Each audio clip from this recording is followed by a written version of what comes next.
اس نشست کے اعتبار سے میرا الوداعی تحفہ ہے آپ کے لیے،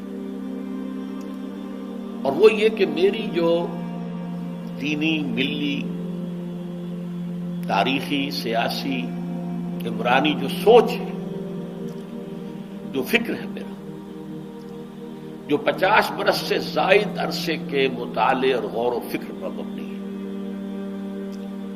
جس مطالعے میں میری آنکھیں بنیادی طور پر قرآن اور حدیث ہے، لیکن یہ کہ دنیا کا مشاہدہ، کھول آنکھ، زمین دیکھ، فلک دیکھ، فضا دیکھ، دنیا میں کیا ہو رہا ہے، کیا کیا عوامل ہیں، ماضی کیا تھا، ہم کہاں کھڑے ہیں، اب کہاں جانا ہے، اس پر میری ایک سوچ ہے، میرا فکر ہے۔ پھر یہ کہ ہماری اخروی نجات کا دار و مدار کس چیز پر ہے۔ تاریخ کے بہاؤ کو نہ میں روک سکتا ہوں، نہ آپ روک سکتے ہیں، وہ تو ڈام بہتا رہے گا، اور اس کو فیصلہ کرنے والا صرف اللہ ہے۔ کسی فرد بشر کے اختیار میں نہیں ہے کہ وہ تاریخ کے بہاؤ کو موڑ دے۔ ہاں، محمد رسول اللہ نے موڑا تھا صلی اللہ علیہ وسلم، لیکن یہ ہے کہ ہم اس تاریخ کے بہاؤ میں تنکوں کی طرح بہتے چلے جائیں، یا یہ کہ ہمیں کچھ کرنا ہے۔ اس اعتبار سے میں اپنے فکر کا خلاصہ آج آپ کی خدمت میں پیش کروں گا، اور میرا اس سلسلہ اجتماعات کے اعتبار سے الوداعی تحفہ ہوگا۔ اب میں آغاز کر رہا ہوں۔ پہلی بات، اس سبب میں 3 باتیں مجھے کہنی ہیں۔ سب سے پہلی بات یہ کہ زندگی کی سب سے بڑی حقیقت موت ہے۔ ہم بھلائے رکھتے ہیں، اپنے ذہن سے اسے دور رکھتے ہیں، لیکن واقعہ یہ ہے کہ زندگی کی سب سے بڑی حقیقت موت ہے۔ خدا کے منکر پیدا ہوئے ہیں، لیکن موت کا انکار کرنے والا تو کوئی پیدا نہیں ہوا۔ اس لیے میں نے آیت آپ کو سنائی، کل نفس ذائقۃ الموت، ہر ذی نفس کو موت کا مزہ چکھنا ہے، ہر جاندار کو موت کا مزہ چکھنا ہے۔ ثم الینا ترجعون، پھر ہماری طرف لوٹا دیے جاؤ۔ تو زندگی کی سب سے اہم حقیقت موت، اور موت کے بعد رجوع الی اللہ، آخرت، یہ سب سے بڑی حقیقت ہے۔ ایک حقیقت سب مانتے ہیں، سب جانتے ہیں، دوسری حقیقت کے اوپر پردہ پڑا ہوا ہے۔ میں نے اس اعتبار سے نوٹ کیا، یہ الفاظ قرآن میں 3 مرتبہ ہے، کل نفس ذائقۃ الموت، ہر جاندار کو موت کا مزہ چکھنا ہے۔ انبیاء اس سے مستثنا نہیں رہے، رسول اس سے مستثنا نہیں رہے، اولیاء اللہ مستثنا نہیں رہے۔ وقتی طور پر استثناء حضرت عیسیٰ کا ہے کہ ابھی وہ زندہ ہیں، لیکن عیسیٰ یاتی علیہ الموت، حضور نے فرمایا عیسیٰ پر بھی موت آئے گی، جب دوبارہ آئیں گے، زمین پر اتریں گے، پھر اس کے بعد ان پر موت وارد ہوگی، ان کی نماز جنازہ پڑھی جائے گی، انہیں دفن کیا جائے گا حضور کے پہلو میں، شادی بھی کریں گے، اولاد بھی ہوگی۔ باقی تو یہ ہے کہ کل نفس ذائقۃ الموت، سب کو موت کا مزہ چکھنا ہے۔ عیسیٰ بھی بالآخر اس سے مستثنا نہیں رہیں گے، بلکہ قرآن میں ایک جگہ کہا گیا ہے أَفَإِن مِتَّ فَهُمُ الْخَالِدُونَ، کیا ہے نبی، اگر آپ کا انتقال ہو گیا تو یہ کیا ہمیشہ رہیں گے؟ کون ہے دنیا میں جو ہمیشہ رہے؟ انتقال تو ہونا، آپ کا بھی ہونا ہے۔ إِنَّكَ مَيِّتٌ وَإِنَّهُمْ لَمَيِّتُونَ۔ یہ تو مختصر ترین الفاظ تھے۔ اس سے آگے بڑھیے، سورہ انبیاء میں فرمایا کل نفس ذائقۃ الموت وَنَبْلُوكُمْ بِالشَّرِّ وَالْخَيْرِ فِتْنَةً وَإِلَيْنَا تُرْجَعُونَ، ہر جاندار کو موت کا مزہ چکھنا ہے، اور اس سے پہلے پہلے ہم تمہیں آزماتے رہیں گے، خیر کے ذریعے بھی، بھلائی دے کر، صحت دے کر، دولت دے کر، اولاد دے کر، شہرت دے کر، اور برائی کے ذریعے سے بھی، تنگ دستی دے کر، بے عزتی دے کر، اہانت دے کر، ذلت دے کر، وَإِلَيْنَا تُرْجَعُونَ، اور پھر ہماری طرف لوٹائے جاؤ گے۔ یہ وہ دوسری حقیقت جو میں نے کہا کہ جس پر پردہ پڑا ہوا ہے، بہت بڑا پردہ ہے۔ لوگ یہی سمجھتے ہیں کہ یہی دنیا کی زندگی ہے۔ قرآن کہتا ہے إِنَّ الدَّارَ الْآخِرَةَ لَهِيَ الْحَيَوَانُ لَوْ كَانُوا يَعْلَمُونَ، یہ تو آخرت پر ہی زندگی ہے جو اصل زندگی ہے، کاش کہ انہیں معلوم ہوتا۔ اس سے بھی زیادہ تفصیل سے یہ آل عمران میں آئی آیت، کل نفس ذائقۃ الموت وانما توفون اجورکم یوم القیامہ، ہر جاندار کو موت کا مزہ چکھنا ہے اور پھر تمہیں پورا پورا تمہارا اجر اور بدلہ دے دیا جائے گا قیامت کے دن۔ فمن زحزح عن النار وادخل الجنۃ فقد فاز، جو کوئی آگ سے بچا لیا گیا اور جنت میں داخل کر دیا گیا وہ تو کامیاب ہو گیا۔ اللہم ربنا اجعلنا منہم، اللہم ربنا اجعلنا منہم، اللہم ربنا اجعلنا منہم۔ وما الحیات الدنیا الا متاع الغرور، اور دنیا کی زندگی تو سوائے دھوکے کے سامان کے اور کچھ نہیں ہے۔ دھوکہ کس معنی میں؟ یہ تمہیں اصل زندگی سے غافل کر دیتی ہے۔ تم کہیں سفر پر جا رہے تھے، تمہارا کہیں گھر تھا، تمہیں واپس آنا تھا، تم راستے ہی میں کسی دلچسپی میں ایسے مگن ہوئے کہ گھر بار سب بھول گئے۔ یہ تو تمہارا عارضی سا سفر تھا، تم نے اسی کو اپنی منزل بنا لیا، اپنا ٹھکانہ بنا لیا، تو دھوکہ دیا اس نے تمہیں۔ ویسے دنیا کی زندگی دھوکہ نہیں ہے، بڑی حقیقت ہے۔ میری روح چڑیا اگر قرآن دی حکومت قائم نہیں ہوتی تو میری نماز روزہ تواڈے حج کرنا سب بیکار ہے۔ اسی ایک دنیاوی دھندا کر رہے ہیں کہ خدا دی کتاب جڑی الماریاں چ بند ہے اور بندیاں دے بنائے حکم جڑے دنیا چل رہے۔ یہ غیرت اور جوش اگر اسلام سارے چ نہیں پیدا کرتا کہ عیسائیاں دا مذہب ہے، بدھاں دا مذہب ہے کہ پوجا پاٹ کری جاؤ تو بس ٹھیک ہے، اسلام نال دا کوئی تعلق۔ اسلام جتھے قرآن لے کے آیا وہ نال تلوار لے کے ایویں نہیں کہہ وٹتی ظلم مٹاؤ، بالکل بے گناہ دا خون اللہ دے رسول نے ٹکیا۔ یہ جھوٹ بولتے ہیں مسلمانوں میں وردا پھردا، مسلمان دی تلوار مظلوماں دی حمایت لی، بھاویں عیسائی تے ظلم ہوئے ہندو تے، اسی ظلم روکنا، کلمہ نہیں پڑھاونا۔ کلمہ اگلے دی مرضی، پڑھنا چاہتا جنت جانا جاوے، نہیں جانا چاہتا نہ ریا بن کے رہے، گرجاں چ رہے، اپنی عبادتاں کرے، دین ساڈا ویکھے، چنگا لگے من لے۔ اس تو غلبے تو بغیر جڑا نا غلبہ اسلام والا اسلام نہ کہو بھائی، یہ کہڑے دین کی گل تھی سمجھاؤ دے؟ یہ کسی کافر دا دین ہو سکتا، اسلام نہیں۔ ان غلاموں کو شکایت ہے کہ ناقص ہے کتاب، کہ سکھاتی نہیں مومن کو غلامی کے طریقے۔ یہ آدھے سانو تو قرآن چاہیے جہاں آکھے تو روس آ جائے کہ کس طرح سلام کرنا، امریکہ بھائی یہ اسلام جڑا نا یہ ہے نہیں گا دین چ، یہ قبول کرنا تو عیسائی ہو جاؤ، بدھ ہو جاؤ، درویش بن کے رہو۔ اسلام جڑا دین چاہتا ہوتا یا اپنی حکومت بنا، یہ نہیں بنی تو ہجرت کر۔ وہ فریب خوردہ شاہی کہ پلا ہو کر گمسوں میں، بعد دے بچے نو جا کے گرجاں وال دیے کداں اوتھے غریب پڑے انہوں مولوی صاحب دی گلاں کداں سمجھاؤں؟ وہ فریب خوردہ شاہی کہ پلا ہو کر گمسوں میں، اسے کیا خبر کہ کیا ہے رہو رسم شاہ بازی۔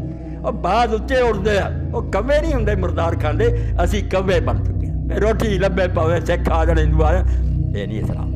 یہ حسین تو سمجھ آؤں جی، اللہ توفیق دے۔ تو اگر ہم کچھ نہیں کر سکتے، آپ سب گواہ، میں اللہ کو حاضر ناظر کر کے کہتا ہوں پتہ نہیں زندگی ہے، میں اللہ کی قسم دنیا اسلام میں جتنے حکمران ہیں ان سے برات کا اعلان کرتا ہوں۔ میں ان کو اپنے حق میں نہیں مانتا، ان کو میں جو شریعت کو اپنے ملک میں نافذ نہیں کرتے، میرے یہ حکمران نہیں ہیں۔ میرے دل میں جو آگ لگی ہے وہی یہی ہے کہ اللہ کسی دن اس زمین پر تیرا اور تیرے رسول کا جھنڈا لہرانا چاہیے، تیرا نظام جاری ہونا چاہیے۔ وہ ایک چپا پر زمین پر جو جاری کرے گا وہ میرا امیر ہوگا، وہ میرا امام ہوگا، وہ میرا خلیفہ ہوگا۔ یہ حکمران ہیں، متغلب ہیں، مسلط ہیں، زبردستی بیٹھے ہیں، ہم ان کا کچھ بگاڑ نہیں سکتے، بے بس اور مجبور ہیں۔ مگر میں نے آپ کو گواہ کر کے کہہ دیا کہ ریکارڈ کر لو کہ میں ان کو حقیقی معنوں میں اپنے حکمران نہیں مانتا۔ اگر میرے دل میں بھی آئے کہ یہ ہمارے حکمران تو اللہ کی کروڑ لعنت سمجھ، یہ نہیں ہمارے حکمران۔ ہمارا حکمران وہی ہوگا جو اللہ اور اس کے رسول کی کتاب سنت کے مطابق عمل کرے گا۔ اور یہ امام حسین کی تحریر سے میں پڑھوں گا کہ انہوں نے جو خط لکھا، تم کہتے پتہ ہی نہیں چلتا امام حسین کا کیا مقصد، یہ یوسف لکھتا ہے۔ اب پتہ تو تب چلے جب آپ کے خطبے اور آپ کے خط پڑھے، جب آپ نے پڑھنا ہی نہیں تو آپ کو پتہ کیا چل رہا؟ امام نے اپنے خطوں میں لکھا کہ لوگوں ایک ہی اصولی بات ہے، نہ میں اپنے نانا کی گدی چاہتا ہوں، نہ تخت کی ضرورت ہے۔ امام مسلمانوں کا سربراہ صرف ہو سکتا ہے جو اللہ کی کتاب پر عمل کرے، رسول اللہ کی سنت کو جاری کرے اور اس کی اپنی زندگی بھی خدا رسول کی مرضی کے مطابق ہو۔ نل امام سوائے اس کے کوئی امام نہیں۔ اور جھگڑا تو یہ تھا، میں سمجھتا ہوں میری زندگی کا یہ خلاصہ، میں دل کی تہ سے جانتا ہوں کہ خلافت کے بغیر اسلام کسی چیز کا نام نہیں۔ وہ ہندوازم ہو سکتا ہے، بدھزم ہو سکتا ہے، عیسائیت ہو سکتی ہے کہ گرجوں میں بات کرو، ملک میں جو مرضی حکومت کرتا رہے، اسلام نہیں ہو سکتا۔ اسلام کی لازم ہے کہ حکومت اس کے ہاتھ میں، تلوار اس کے قبضہ میں ہو۔ تلوار جو ہے قرآن کی مدد کرے، قرآن تلوار کو ظلم کرنے سے۔ نمازوں میں رویا کرو، قنوت میں رویا کرو کہ اللہ وہ دور واپس لا۔ اس کے لیے تڑپو۔ میری تقریروں کا ماں حاصل یہ ہے، ورنہ میں کوئی امام حسین اور یزید کی باتیں نہیں کرتا، وہ گزر گئے، مگر اس سے سبق لیتا ہوں کہ خلافت اسلامیہ کو چھری پھیر دی، آزادی کا گلا گونج دیا گیا، کسی کو بولنے نہیں دیا گیا۔ خوف اور طمع دو گاٹیاں جہاں توحید پر چھری چلتی، ایک محض کہتا رہتا میں اللہ کو مانتا ہوں، ڈراوا آیا ڈر گیا، توحید ختم ہو گئی، لالچ ملا چھوڑ گیا، بک گئے لوگ، ضمیر جو تھے فروخت کرتے، اپنا علم بیچ دیا، کرم بیچ دیا، بیچ رہے ہیں لوگ، روز کارم دیکھ رہے ہیں، بے ایمان ہو گئے، پڑھے لکھے بک جاتے، وہ اس کو دانائی سمجھتے ہیں کہ وقت کا ساتھ دو زمینی حقائق کا۔ اب دین چیختا رہتا ہے کہ مسلط پسندی شرک ہے، نہ دیکھو کہ حالات کیا ہے، حق کا ساتھ، مگر حق کا ساتھ نہیں دیتے، طاقت کا دیتے، طاقت کس؟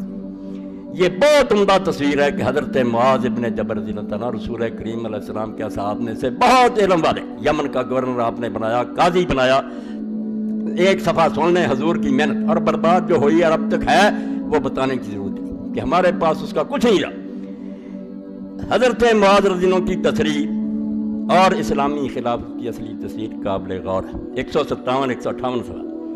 معاذ بن جبل رضی اللہ تعالیٰ عنہ ایک بڑے پائے کے صحابی، اس کے لیے ساتھ ملے کہ تحریکوں کی کوئی ہے تو اس کا ساتھ نہیں، ورنہ اٹھیں کہ وہ خلافت آئے یا نہ آئے اس کے لیے کوشش کریں، یہ سب سے بڑا عبادت کا فریضہ۔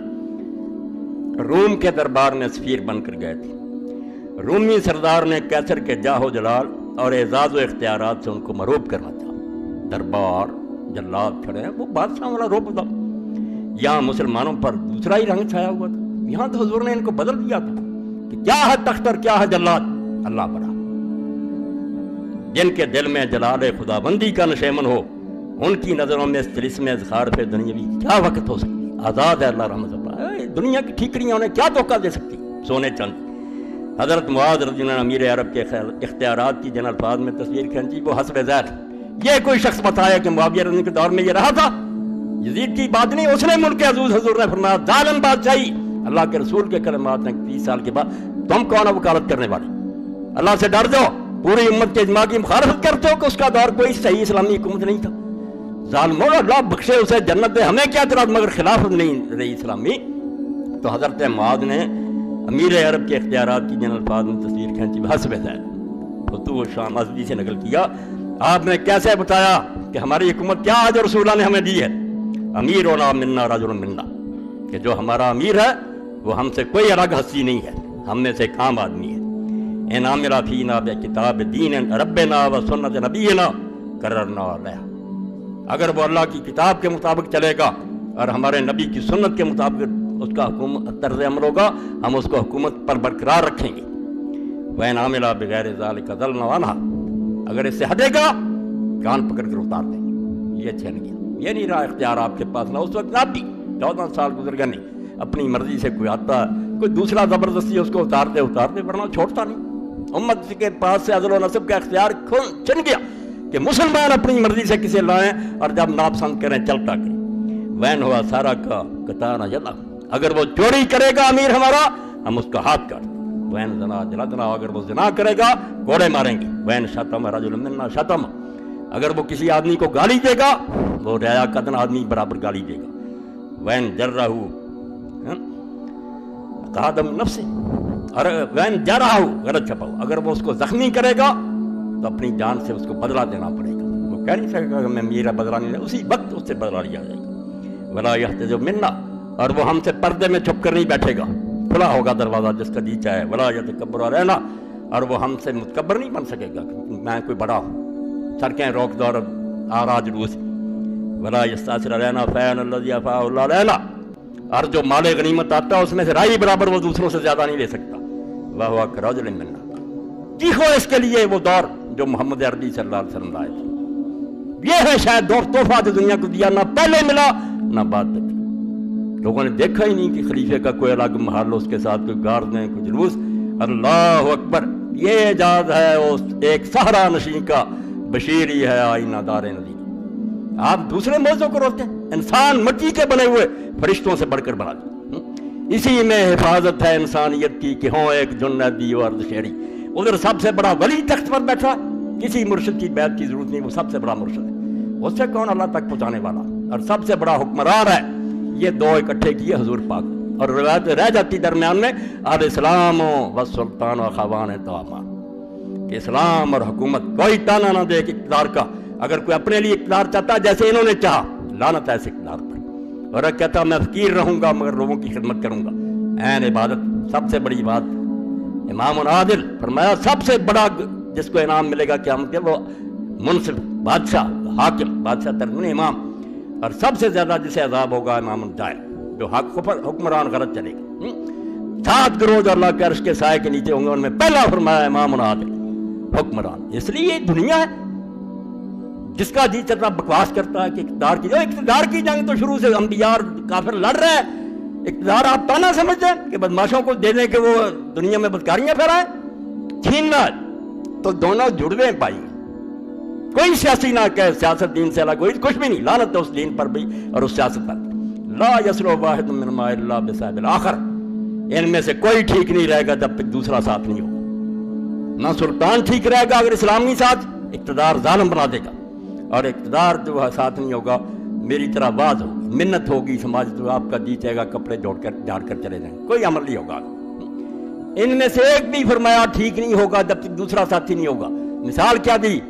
فالاسلام اصل ہمارا صالح یہد، اسلام ایسے سمجھو جیسے بنیاد ہے عمارت کی، بنیاد ہی نہ ہو تو عمارت گر جائے گی، اتنی زبردست حکومت کچھ نہیں ظالمانہ۔ اور بالکل آج ساری دنیا جانتی ہے یہ جنہوں نے چھپایا ہوا اوپر کر کے نا تھوڑا بہت زیب و زینت ہم کہتے ہیں ترقی کا، سب سے زیادہ حرام زادے اور بالکل دہشت گرد بدماشی ہے دنیا کی، جو وسائل چھینتے ہیں، بہانے بناتے ہیں، کوئی چھپی نہیں رہی ان کی بات، ان کے اپنے ملکوں کے بھی جانتے ہیں کہ صرف حرام زادے دھوکہ دیتے ہیں، ورنہ نہ دہشت گردوں سے نہ کوئی، خود دہشت گرد پیدا کرتے۔ آپ جہاز بنائے ہوئے کمپنیاں جن کے ذریعے منشیات لے جاتے ہیں اور ملکوں میں دیتے ہیں کہ ہمارے نوجوان جو نشے میں پڑ جائیں اور ہم جاتے ہیں، یہ سب کچھ چھپا ہوا، کوئی نہیں انہیں منشیات سے، صرف غریبوں کو کچلتے ہیں، عوام کچلے رہے ہیں، آپ بدماشیاں کرتی، کمپنیاں بنائی۔ تو فرمایا ٹھیک نہیں چلے گا جب تک دوسرا نہیں ہوگا، اگر اسلام نہیں ہوگا سلطان گر جائے گا، ظالم حکومت ہوگی، بس سلطان و حارس، اور سلطان کی مثال جو خلیفہ وقت کی وہ چوکی دار کی ہے عمارت کا، ومالا حارس لہو ضائع، جس عمارت کا کوئی پہرے دار ہی نہیں وہ بھی لٹ جائے گی، جس کا جی چاہے لٹ۔ یہ کام تو اللہ کے رسول علیہ السلام نے کیا، اور اس کے بعد مولانا آزاد کیسے لکھتے ہیں؟ سنو، غیر حدیثوں کی تازہ کتاب ہے مگر ظالم اس کو چھپا جاتی۔ میں اور کیا کہہ رہا ہوں، ان الفاظ کو غور سے پڑھو، کیا اس سے واضح تر، اس سے روشن تر، اس سے صحیح تر، اس سے مؤثر تر الفاظ میں جمہوریت کی حقیقت ظاہر کی جا سکتی ہے؟ کیا حکومت عام کی اس سے بہتر نوعیت ہو سکتی ہے جو حضرت معاذ نے فرمائی؟ کیا مساوات نوعی اور عدم تفوق و ترجیح افراد کی اس سے بہتر مثال تاریخ عالم پیش کر سکتی ہے؟ اور آگے کیا کہتے ہیں؟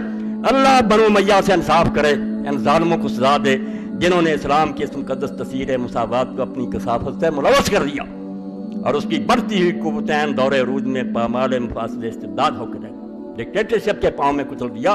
اللہ بنو امیہ سے انصاف کرے۔ میں بھی یہی کہتا ہوں کہ اللہ ان سے نپٹے۔ انہوں نے عین اس وقت جب اسلام اوپر چڑھ رہا تھا اس کو دنیا کی بادشاہت بنا دیا، اور آج تک ہم ان کے جرموں کا ڈیفینس کر رہے ہیں۔ ہم جو کہتے ہیں کہ ہندوستان پر حملے کیا، ہم مجرم ہیں۔ کیوں حملے کیے؟ جب اسلام نے یہاں نافذ کیا، آئے خزانے لوٹے، مندر توڑے، وہ غازی ہیں، شہید ہیں، یہ تاریخ کو مس کیا۔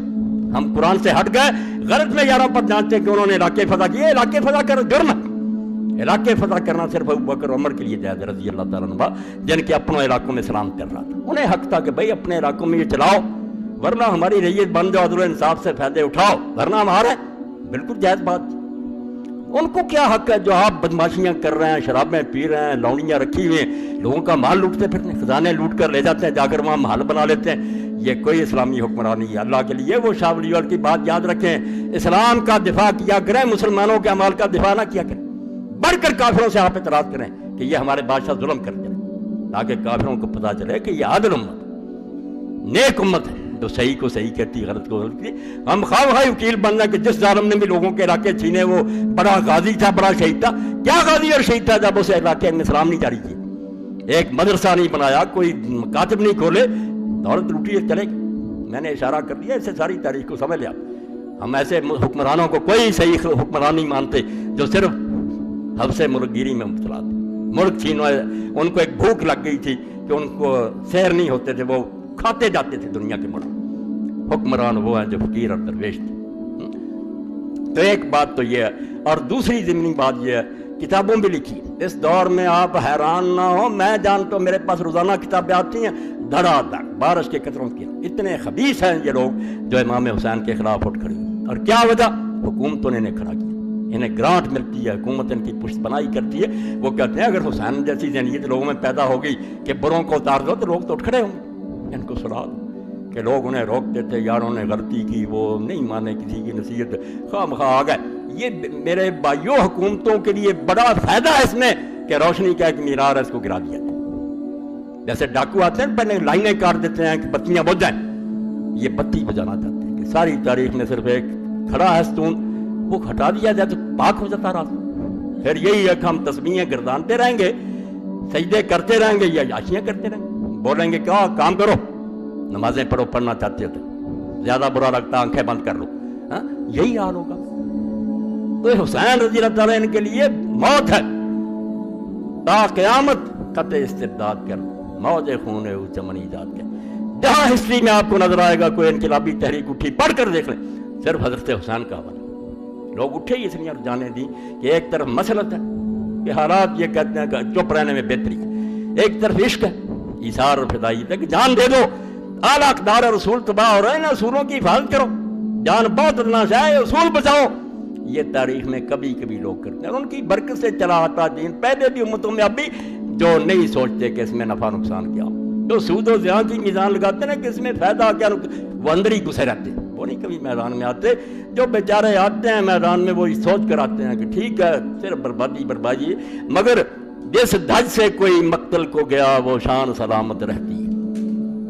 یہ جان تو آنی جانی ہے، اس جان کی تو کوئی بات نہیں، وہ نہیں پھر مرتے، زندہ ہو جاتے ہیں، دوسرے کیڑوں کی طرح مر جاتے ہیں، پتہ بھی نہیں کہاں دفع ہوا، یہ زندہ ہو جاتے ہیں کیونکہ وہ اقدار کی ویلیوز کی حفاظت کرتے ہیں کہ دنیا میں جو اصول ہے حق کے، یہ نہ کہو کہ طاقت حق ہے، یہ کہو حق طاقت ہے۔ تو صحیح بات، وہ حق وہ طاقت ہے، طاقت حق نہیں۔